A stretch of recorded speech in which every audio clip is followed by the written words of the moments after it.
On Overdrive today, we road test the all-new Mahindra XUV 3XO and thoroughly test the new Force Gurkha. Hello and welcome to Overdrive. I am Soini Dutt. Mahindra has finally pulled the wraps off the new Mahindra XUV 3XO. It is essentially a refreshed version of the XUV 300. It now comes with a host of new features, new styling as well as a refreshed cabin. Here's Tuhin with all the details.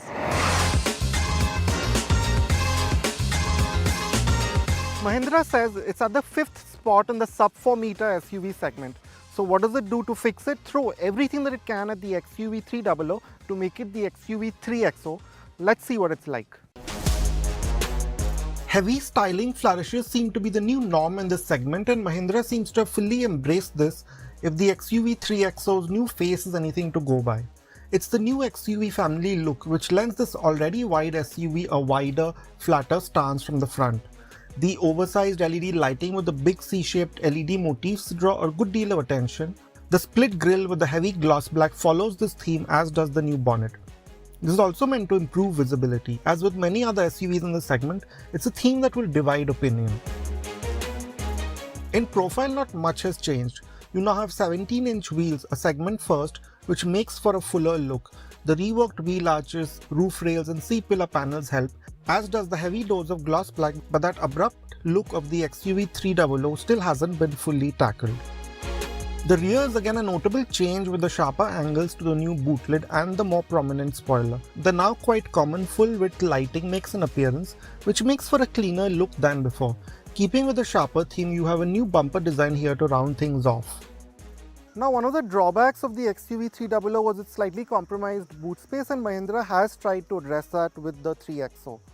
So what you now get is 295 litres of boot space, which is competitive. It's not the best, but it's competitive in the segment. And as you can see, it's a fairly, again, there's a high lip, so you do have to lift your bag up high, and a heavy bag will take some effort. But it's a deep floor, so a weekend's worth of luggage for a family of 4 should be an easy fit. And of course, you have some practicality like this 60-40 split. That should help matters, and Mahindra says that if you load it up right to the top, you get 364 litres. And some nice practical additions have been made with these hooks on either side. They're pretty sturdy, so they too should be helpful. Now, as you can see, there have been some changes made to the interiors of the XUV 3XO as well, coming from the 300. And if you've seen the new XUV 400 EV, they'll be quite familiar. So yeah, you have that slightly more modern design. It's still not the most contemporary in this segment by any stretch, but it's a step forward in the right direction. So you have this gloss black here, this new central tunnel with the more horizontal vents, this new screen and so on, this simpler arrangement here. But where there truly has been a step up is in terms of the materials and finishes. Now, this is most notable at the top, where you have these soft materials here, and even here, and the stitching especially is really quite nice. It's been done really well in the way it sort of wraps around you. And the same goes for this new steering wheel. Again, it's been taken from the XUV 700, and you have these perforations here. It's a large wheel, so it's also pretty decent to hold. Now, some other nice bits are these new perforated seats. They are white, so they'll be very difficult to keep clean, but as they are right now, they're really quite nice. They're also pretty comfortable. There's a bit too much lumbar for my liking, but many people will probably like that. But that being said, there still could have been more improvements in terms of just lifting up the sense of premiumness in the cabin, and you get that thought because of these plastics in the lower half. They still have that slightly oldish sort of texture to it, which maybe could have been improved. But there's a good deal of practicality that's been thrown into this new sort of layout. To start with, you see this new dual zone, all the climate controls and so on, all the media controls, they're all hard buttons. You have a hard knob for the volume, for the AC controls, and big tactile buttons. Now, these slim buttons, which we never liked right from the start of the XUV 300, that's still carried over. Maybe they could have changed that. But other than that, they are pretty easy to use on the move. And the same goes for these buttons on the steering wheels and these stalks. Now, in terms of overall cabin practicality, you notice that this central tunnel, the new arrangement, doesn't have too many cubby holes. It's quite a shallow sort of space to just put for the wireless charger. That's there, and these cup holders here. And you have fairly shallow sort of central console. But what you do get is some really large door pockets. Another significant update is the new infotainment system, again similar to the XUV 700 and XUV 400. You now have a 10.25-inch touchscreen that is fairly slick to use and logically laid out, even if it may not be the best in the segment. We also would have liked a brighter theme. The 10.25-inch driver's display is clear and offers up a good deal of information logically. It's easy to toggle through menus, and you also have various layout options that make life easier and are quite rich feeling.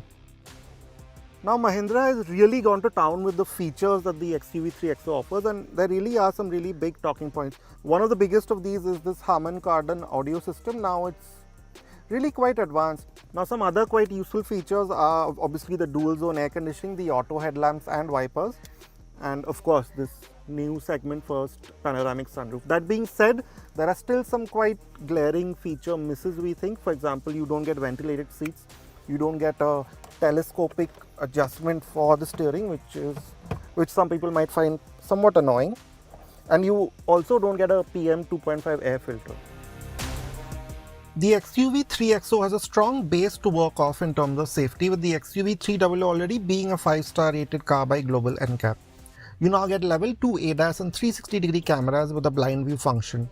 The feed is clear enough for the regular cameras, but the blind view function doesn't quite give you a wide view, which isn't helped by a grainy feed.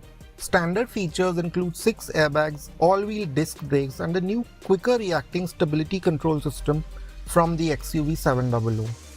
Now, one of the XUV 300's USPs was that it was derived from a full-size C-segment SUV, and of course that continues unchanged with the 3XO. So what you do get is one of the biggest, most comfortable cabins in the sub 4 meter segment. You see that in terms of the width. 3 people will sit here very easily, and maybe the cushioning could have been slightly better. So for example, it's a bit too flat for my liking, the seat base, but that also does mean that for the middle passenger it's really quite easy to just sit here in that sense. And you have a really quite nice recline angle for the seat back, so long distances for those at the back will be pretty comfortable, and that continues with the kind of headroom and knee and leg room that you have. You can tuck your feet in, so that's good. The 2600 mm wheelbase, which is one of the longest in the segment, that helps of course in this regard. And then of course the big talking point is the sunroof, the panoramic sunroof. It's not the largest of its kind, of course. You've seen bigger sunroofs in other cars, but the fact that it's there is a nice addition and really brightens up the space, already quite bright with these fairly large windows and the light upholstery. Again, like from the front, what you do get is soft materials here. Now this is something you don't really notice or see in cars at this price point, which is quite surprising. But yeah, like the rest of the car, the materials in the lower reaches are those hard plastics in that slightly old style texture. Now in terms of amenities, you get another Type-C charger here, a 12-volt power outlet, and this center armrest. And another good addition is this middle headrest. Well, we have a lot more to tell you about the XUV 3XO. Stay with us after this very short break. You're watching Overdrive.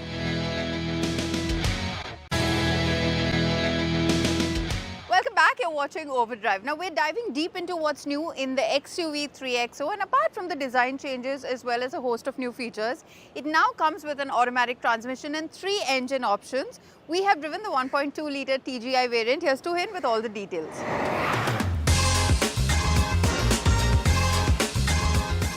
The first thing you realize is that, and Mahindra makes it a point to let us know of it, is that how much of an SUV it feels like to drive. So you sit quite high up. It's about 1.5 meters or something that your eye level is off the ground. And with the design of the bonnet, again, like the earlier car, it's very easy to place in traffic. So driving this car in traffic is really not a hassle. It's actually quite simple.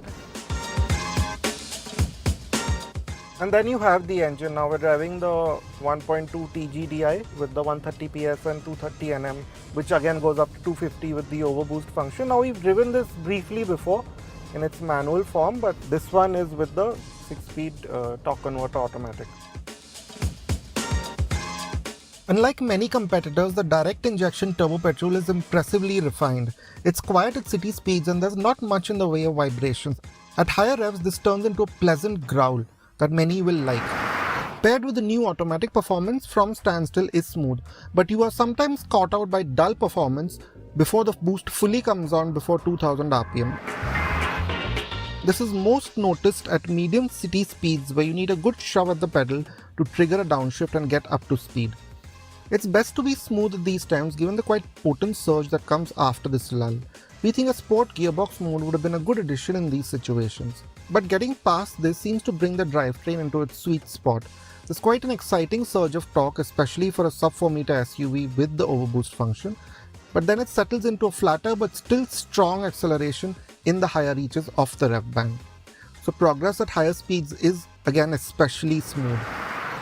The gearbox also seems to be more alert at this time, which combined with its soft smooth shifts makes for a clean experience. You do get drive modes which change engine response and steering heft, but we would best stick to the lower zip and zap modes in regular driving. The top zoom mode can be a bit peaky and is probably best reserved for spirited driving on the weekends.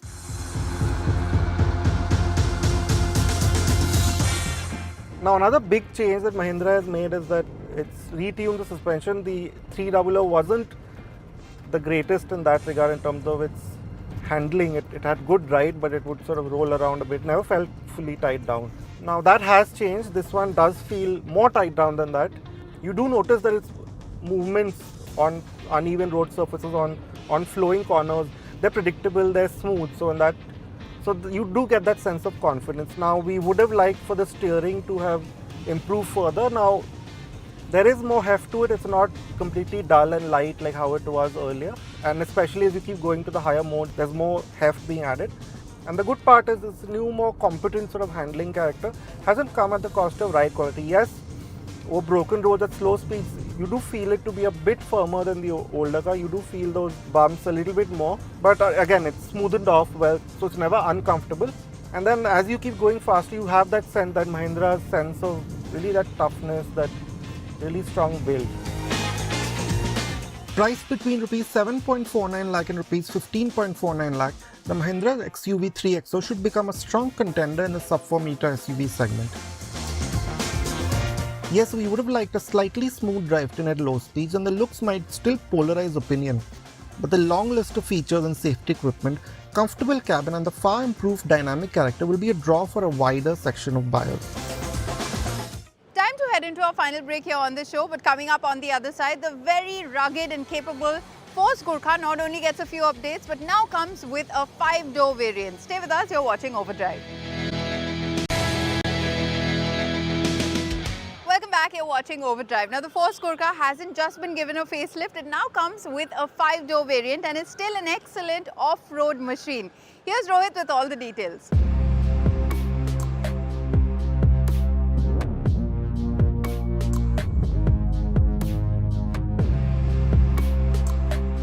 Retaining its unmistakably G-Wagon-esque silhouette, complete with those sunken headlights that look like they're frowning against a dust storm, the Gurkha now has an even more imposing stance.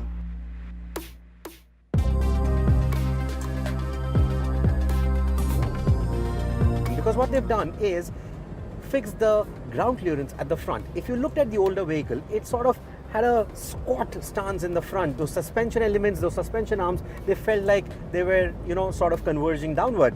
Now they are more in line, more parallel to the ground, and that is why it looks slightly taller, a bit more imposing. Another thing that adds to that effect is the new 18-inch wheels, and for some reason the design is a bit too much like Mercedes-Benz, is what I feel. Add to that the rugged accessories like the roof rack, the windshield bars and a snorkel, and you have a design that screams, "I eat river crossings for breakfast." Unfortunately, the off-road course that Force designed for us was pretty basic to say the least, but it gives you a fair idea of the Gurkha's capabilities. Take a look. So you have a 35-degree approach angle and a 37-degree departure angle, which means that even on a slightly more extreme slope like this, the car doesn't really scrape itself anywhere.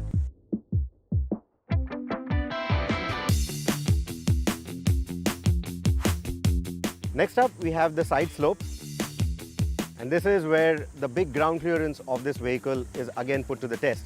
233 millimeters. Especially at the front, they've improved the ground clearance so that you can see now it doesn't really scrape anywhere, even on this kind of terrain. The breakover angle is very nicely visible. The vehicle did not scrape itself anywhere. Next up, we have the articulation course. Of course, monsoons are coming. This is what the potholes are going to look like. And again, that is not going to worry the Gurkha at all.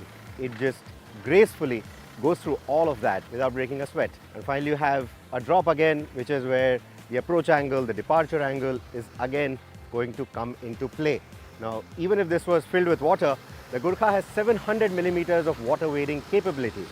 And with that big snorkel, again, walk in the park. Astonishingly, even the Fido variant feels at home doing all of this stuff despite the longer wheelbase that it rolls on. So what is the difference between the Fido and the 3-door, you may ask?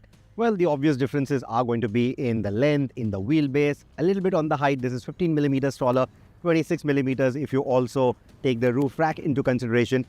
But apart from that, what really changes is the amount of space that this car is going to give you inside the cabin. So let's get in there and check what it's all about. Inside this burly beast, it's a tale of two variants. A cozy 3-door seating for 4 adults comfortably, and a new, family-friendly 5-door stretching its legs to accommodate 6 adults and a small tot. At least at the moment, Force is not offering different variants for the seating for the 3-row variant. So what you get is a bench seat in the middle. You don't get captain seats here. The captain seats are going to be at the back. You're going to get ISOFIX child seat mounts on either ends, and the headrests are also going to be on either ends only. So you can either put your children in the child seat mounts here, or if it's a slightly older child and is not going to sit in the child seat, they're going to go here. So ideally this cabin is good enough for 6 adults and 1 kid. Now, to get into the rear, you still have to go at the back, open the 5th door, literally have to duck walk your way into the cabin. And one good thing is the door is within easy reach. You don't really need anyone to close it for you. And they've also done this rubber hinge on it, so there's a bit of tension on it, so it easily closes. So that's a very thoughtful addition. Another thoughtful addition is that you get 3-point seat belts for all the occupants. Now, in terms of the space, the knee room is actually quite good.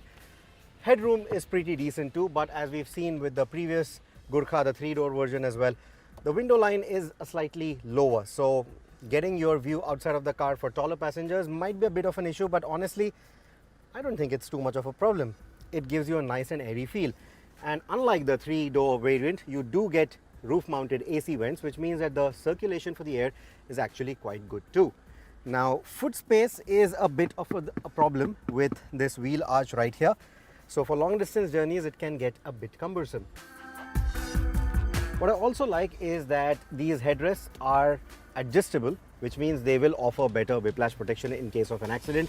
These are proper captain seats, so even the comfort is quite good. But these seats are also what you're going to use for your bag, or bagworthy if you might want to crack that joke, because you see the seats are not collapsible. So you don't really get any boot space. You will have to put all your stuff right in here, manage it somehow over the seats, under the seats, etc. So the cabin continues to feel a bit low rent with the shiny plastics, the inconsistent panel gaps, the sharp edges here and there, especially on the doorknobs, etc. So it still gives you that feeling that it is a few steps back compared to today's times in terms of absolute quality and fit and finish. Now, in terms of the infotainment, they've given you a new 9-inch unit, which is standard for the 3-door as well as the 5-door variant. But they've not really created a bespoke infotainment system. They've simply taken a big display, a big head unit from Nippon, and plonked it into this vehicle. Even to get your Apple CarPlay, Android Auto, all of that working, I've still not been able to get it working. You need a different app. You need to use that app to pair your phone to this particular device. You can't just directly do it like you would with any other infotainment system. And only then it starts activating these different functionalities, and it sometimes works, it sometimes doesn't. So I'm not too happy with that. It should have been more straightforward. Powering the car is the same 2.6 litre diesel engine, but the power and torque outputs have been improved. It's in fact exactly similar to the 2.2 BS4 engine that we had back in the day. So you get 140 PS, 320 Newton meters of torque. Gone is that 90 PS engine. Both the 3-door and the 5-door variant get the same engine with the same output. In the 1000 to 1700 RPM zone, there is sort of a flat spot, and you have to be in lower gears to be able to pull cleanly. If you are in 3rd gear and doing maybe 40 kilometers an hour, trying to pull from there on emits a lot of engine noise, a lot of vibrations fill into the cabin. So that's not a very nice feeling. On that note, the engine, not the most refined, especially in slow moving traffic where you have to slow down and then again try and build speed, there is a lot of that diesel clatter, a lot of vibrations creeping into the cabin. So yes, despite the power output, it doesn't really feel very punchy, but it doesn't feel sluggish the way the 90 PS engine did. It still feels very utilitarian.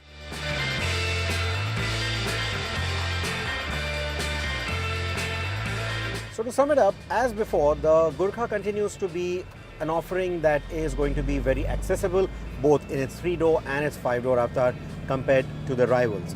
You get some really good kit when you want to go off-roading. In fact, if off-roading is what you want to do and you want to do that on a budget, then the Gurkha could make a lot more sense compared to something like the Mahindra Thar or even the Suzuki Jimny. It gives you a big size, it gives you definitely a lot of space and a decent engine and excellent off-road capabilities as well.